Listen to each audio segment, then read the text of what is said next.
Okay, so in this video, we're going to demonstrate a Bulgarian split squat variation. We're going to show two variations here.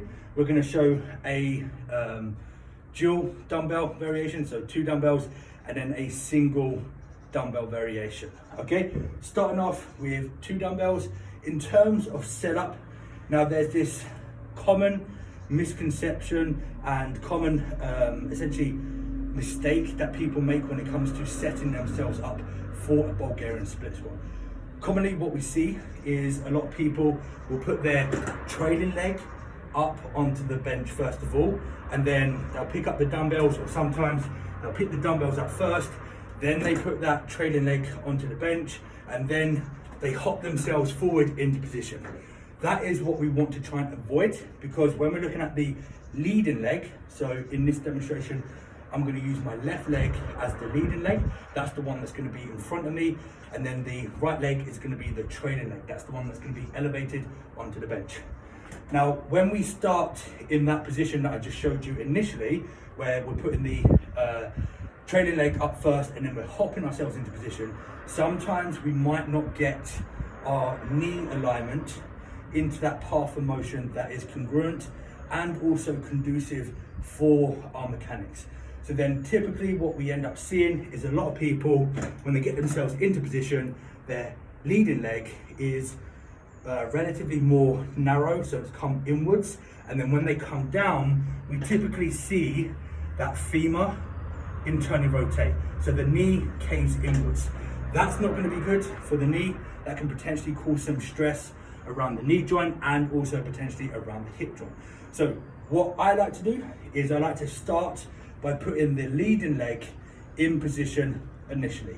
So how we're going to do that is, first of all, or to say, I'm going to stand in a neutral position. Sorry about the background noise. So I'm going to stand in a neutral position, and then all I'm going to do is with that leading leg, which is going to be my left leg, I'm going to take a step forward. Now from there, I'm going to take my trailing leg and elevate that onto the bench. Now as you can see, my leading leg never moved. I know already that that is in position, and that's not going to change from the start until the end of that movement. Okay, so then from here we can go down, pick the dumbbells up, and then we can perform the dual dumbbell Bulgarian split squat. So as you can see there, I don't know if you can see because there's a sun glare, but my knee alignment is essentially adjacent with my hip, and therefore that force is traveling straight down the midline of my tibia, and therefore my knee is not going to cave inwards.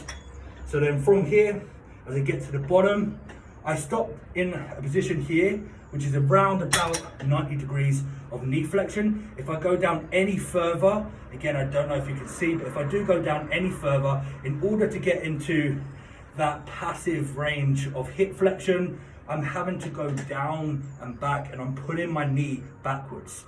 That is, again, is not going to be beneficial.